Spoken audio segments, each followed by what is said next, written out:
आप सबका स्वागत है हमारे YouTube चैनल बिकम लेखाकार में। आज हम पढ़ेंगे classification of company on the basis of incorporation कैसे होती है, लायबिलिटी कितनी रहेगी, शेयर होल्डर्स के बेसिस पे और फंक्शनिंग के बेसिस पे।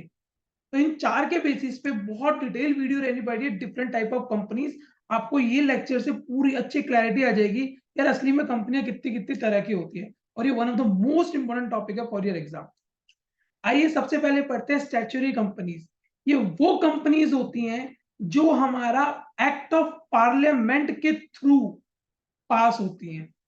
एक पार्लियामेंट में एक्ट पास होता है कि ये कंपनी गवर्नमेंट के थ्रू ऑफिशियली लॉन्च होने जा रही है, आगे चलने वाली है। तो इसकी स्टैब्लिशमेंट जो होती है वो पार्लियामेंट में एक एक्ट पास होता है उसके थ्रू होती है।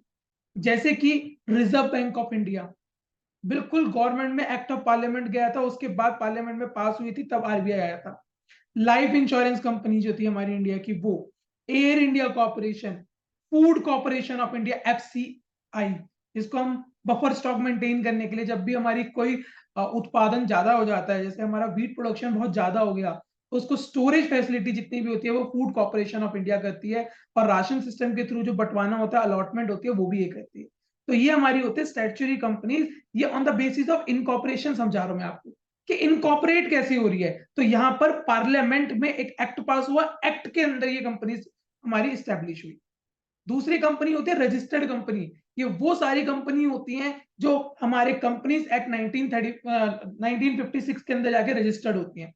अब तो चेंज हो गया, कंपनीज एक्ट 2013 हो गया, पर ऐसी कोई भी कंपनी जो 1956 में या 2013 के अंदर रजिस्टर्ड हुई है वो सारी की सारी रजिस्टर्ड कंपनी होती है। यानी कि जितनी भी कंपनी, आप रिलायंस, टाटा, कुछ भी ले लो companies, they are the registered companies, क्योंकि वो 1956 में जाके रजिस्टर्ड हुई थी।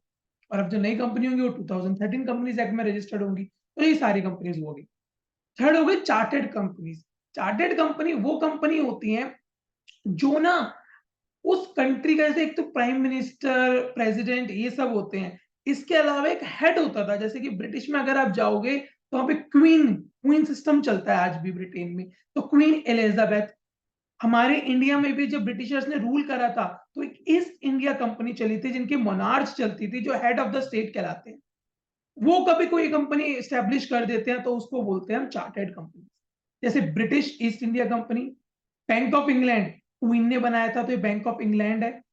तो ये सारे के सारे, ऐसे हडसन बे कंपनी, ये कुछ कंपनीज हैं जो मोनार्च के थ्रू लॉन्च हुई थी। अब कोई मोनार्च एग्जिस्ट करता नहीं है, क्वीन एलिजाबेथ का थोड़ा बहुत है, बट कंपनीज नहीं बनाते अब ये लोग, चार्टर्ड कंपनी पहले चलती थी।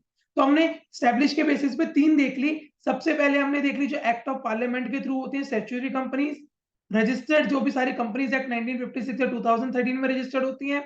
एग्जाम्पल भी लिख के आओ, अगर आप एग्जाम्पल, ये पूरी वीडियो विद एग्जाम्पल रहने वाली है, अगर आप एग्जाम्पल लिखोगे ना और क्लैरिटी होगी, टीचर को पता लगेगा अरे बच्चे में नॉलेज है। रजिस्टर्ड कंपनीज, कोई भी कंपनी का नाम लिख देना जिसको याद आ जाए तुम्हें। Chartered companies, east India company आपको याद रहे। अब आ जाओ on the basis of liability. On the basis of liability सबसे पहले होती है अनलिमिटेड लाइबिलिटी।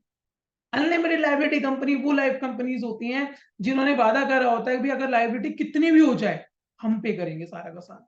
यानी extreme liability they have to pay. उनको अपना घर बेचना पाएगा, बेच जाएगा, तब भी उनको पे करना पड़ेगा। ये डायलॉग देखो मैंने लिखा हुआ है, इससे याद कर लेना, तेरा घर बिक जाएगा अगर अनलिमिटेड कंपनी खोल दी गई और वो नुकसान में गई। तो जितना तुम्हारा लॉस होगा ना, आपको वो सारा का सारा लॉस बियर करना पड़ेगा, ये बात याद रखनी है अनलिमिटेड कंपनी के। फिर आती है हमारी company limited by guarantee. Company limited by guarantee वो कंपनीज होती हैं जिसके अंदर ना आप बोलते हो देखो भाई, अगर लाइबिलिटी आई ना इतने हद तक मैं पे कर दूंगा, उसके बाद नहीं करूंगा।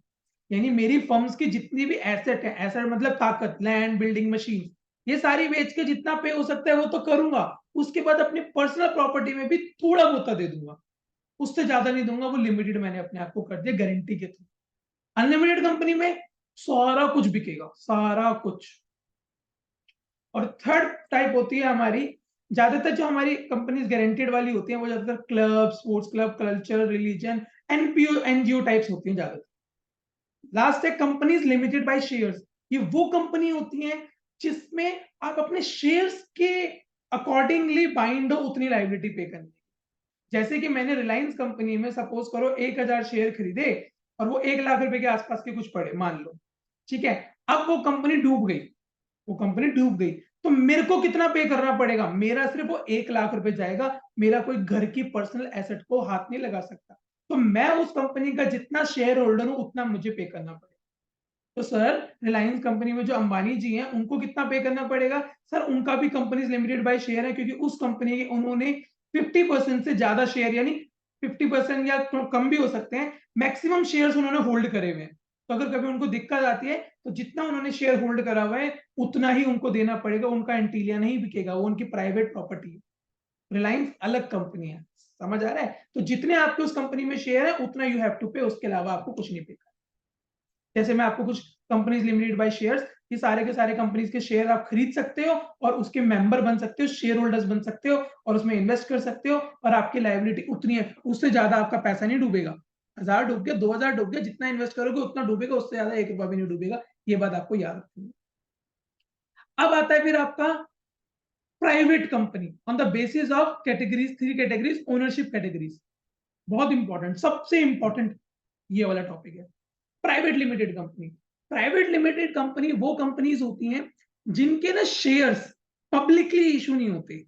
मतलब ये कंपनी ना अपने आप बिजनेस करते हैं, इसमें जो शेयर होल्डर्स होते हैं ना उनको प्रॉपर राइट नहीं होता कि वो अपने शेयर मार्केट में जाके बेच सके। तो वो होती है प्राइवेट लिमिटेड कंपनी। बहुत लिमिटेड, हमारी कंट्री में बहुत कम है, क्योंकि ज्यादातर कंपनी क्या करते हैं, थोड़ा सा अगर अच्छा होता है तो आईपीओ फंड रेज सेशन लगा देती हैं और लोगों से पैसा रेज करना शुरू कर देती है और पब्लिक उनके शेयर इश्यू हो जाते हैं, आईपीओ निकालती है। आईपीओ होता है इनिशियल पब्लिक ऑफर्स, तो वो ऑफर निकालती है और उसके थ्रू अपने शेयर्स को बेचना शुरू कर देती है। तो इंडिया के अंदर जो प्राइवेट लिमिटेड कंपनी है, पार्ले जी, आपने जरूर खाया होगा कभी ना कभी पार्ले जी। जैगुआर, ये गाड़ी वाला जैगुआर नहीं है, जैगुआर के नल की और फिटिंग्स आती है, बाथिंग मटेरियल आता है, ये वो वाला जैगुआर है। तो जैगुआर्स के आपने यूटिलिटीज पक्का कभी ना कभी लाइफ में जरूर यूज करी होगी। तो वो सारे के सारे हमारी कौन सी होगी? Private limited. बच्चे क्या सोचते हैं, सर प्राइवेट लिमिटेड वो होगी जो प्राइवेट फर्म्स खोल रही हैं और पब्लिक लिमिटेड वो होगी जो गवर्नमेंट की है। गलत सोच रहे हो, बिल्कुल गलत सोच रहे हो, आज ही छोड़ दो इस सोच को। प्राइवेट लिमिटेड कंपनी वो लिमिटेड कंपनीज होती हैं जिनके शेयर्स आप मार्केट में नहीं बेच सकते, प्राइवेट होती हैं। पब्लिक लिमिटेड कंपनी वो लिमिटेड कंपनीज होती है जिनके शेयर्स मार्केट में इजीली अवेलेबल होते हैं। पब्लिक जैसे Reliance, Reliance is a public limited company. Tata is a public, government की नहीं है, पर उसके शेयर्स अवेलेबल है मार्केट में, खरीद सकते हो जब मर्जी जाकर आप। पब्लिक लिमिटेड गया। चलिए, आइए प्राइवेट लिमिटेड कंपनी के feature. They can not, they are restricted to transfer the share. Limit, member इनकी 50 हो सकते हैं, 50 से ज्यादा मेंबर नहीं हो सकते। Prohibits any invitation to the public to subscribe for the shares. और इनको अपनी कंपनी के आगे पीवीटी लिमिटेड लगाना जरूरी है, प्राइवेट लिमिटेड दिखाना जरूरी है। आओ public limited share companies. Public limited companies वो कंपनीज होती हैं जो अपने शेयर्स इजीली इशू कर सकती है, जब उनका मन करे वो अपनी कंपनीज के शेयर इशू कर सकते हैं। पब्लिक को आईपीओ जिन्होंने निकाला हुआ होता है already. Public limited company is the one which is not a private limited company. ठीक है, वो उसको उल्टा कर दिया, तो प्राइवेट में लिख देंगे which is not a public limited company. शाबाश। आओ, the right of the share holder to transfer his share is not restricted. आप इजिली शेयर, मैंने आज शेयर खरीदे रिलायंस के, मैं कल बेच भी सकता हूँ, कभी भी फ्रीली ट्रांसफर होंगे। मिनिमम 7 और अनलिमिटेड होते हैं इसके मेंबर, कितने भी हो सकते हैं। हमने फीचर ऑफ कंपनी पढ़ा था, उसके अंदर हमने इसको पढ़े थे, मिनिमम मेंबर लाइबिलिटीज कैसे कैसे होती है। They can invite shares and debentures के थ्रू ये पैसा रेज कर। और थर्ड टाइप होती है गवर्नमेंट कंपनीज। ये वो कंपनीज होती हैं जिसमें गवर्नमेंट ने कम से कम 51% अपना शेयर्स ले रखा हो उस कंपनी के अंदर। तो वो सारी की सारी गवर्नमेंट कंपनीज होती हैं, जो सेंट्रल गवर्नमेंट, स्टेट गवर्नमेंट, इन्होंने अपना शेयर्स ओन करा होता है 51% से ज्यादा। जैसे कि भेल हो गया, Bharat heavy electronic limited, SAIL हो गया, इंडियन ऑयल हो गया, और ओएनजीसी होंगे, बड़े बड़े नाम होंगे जिसमें जॉब करने को नसीब वालों को मिलता है। एमटीएनएल पहले चलता था, महानगर टेलीकॉम नेशनल लिमिटेड, ऐसी कुछ था, मुझे याद नहीं आ रही। ऐसी सेल था, steel authority of India limited, GAIL था, गैस अथॉरिटी, ये सारी की सारी गवर्नमेंट कंपनी। फिर उसके बाद आता है on the basis of jurisdiction of functioning. Functioning के बेसिस है, फंक्शन क्या है? नेशनल कंपनी, नेशनल कंपनी वो होती है जो with in a boundary of India, with in a boundary of country काम करती है, यानी कि अपना भारत के अंदर काम कर रही है, भारत के बाहर काम नहीं कर रही, वो सारी की सारी नेशनल कंपनीज होगी। और इंटरनेशनल कंपनीज या मल्टीनेशनल कंपनीज वो होगी जो ग्लोबलाइजेशन की वजह से दूसरी कंट्रीज में जाके अपना बिजनेस कर रही है। आप देखो ना, हर जगह दूसरी फोन एप्पल का यूज करते हो, वन प्लस का यूज करते हो, they are not Indian made. ठीक है, मोटोरोला है वो इंडियन मेड है। और भी बहुत सारी कंपनी, कार के अंदर ले लो Tata Mahindra, they are the, देखो मैं उसको ये नहीं बोलूंगा नेशनल कंपनीज है, क्योंकि उनका बिजनेस बाहर के देशों में भी होता है। टाटा की गाड़ियां बाहर भी जाती हैं, महिंद्रा की गाड़ियां बाहर भी जाती हैं। ठीक है, हीरो की गाड़ियां भी बहुत बाहर मिलती है। मल्टीनेशनल कंपनीज वो कंपनीज होते हैं जिनका बिजनेस ऑल ओवर ग्लोब होता है, वो अलग अलग कंट्रीज में जाके अपना बिजनेस करती है। अलग अलग कंट्रीज में, जैसे गूगल है, ऑल ओवर वर्ल्ड है, डिलॉइट है, बहुत बड़ी ऑर्गेनाइजेशन है, डेल, नोकिया, माइक्रोसॉफ्ट, विप्रो, अपने इतने बड़े बड़े नाम है। इन सारी एमएनसीज कंपनीज है, हम बोलते हैं एमएनसीज, मल्टीनेशनल कंपनीज, इसमें हमें जाने का काम नहीं है हमारे। तो आज की वीडियो में इतना ही था। हमने डिफरेंट टाइप ऑफ कंपनीज पढ़ी, एक बार इसको कुछ जल्दी से मैं आपको रिकैप दे देता हूँ। सबसे पहले हमने पढ़ी इनकॉर्पोरेशन। सबसे पहले एक्ट ऑफ पार्लियामेंट के थ्रू होती है स्टैट्यूटरी कंपनीज। रजिस्टर्ड कंपनीज 1956 या 2013 में रजिस्टर्ड होती हैं। चार्टर्ड कंपनीज जो कोई मोनार्च के थ्रू, स्टेट हेड जो होता है उस समय उसके थ्रू इस्टेब्लिश होती है। लाइबिलिटी अनलिमिटेड, घर बिक जाएगा। लिमिटेड बाय गारंटी, आपकी लिमिटेड लाइबिलिटीज होगी, आपने गारंटी जितनी दे रखी है उतनी तक। कंपनीज लिमिटेड बाय शेयर्स, जितने आपने शेयर्स खरीदे उतने तक आपकी लाइबिलिटी होती है।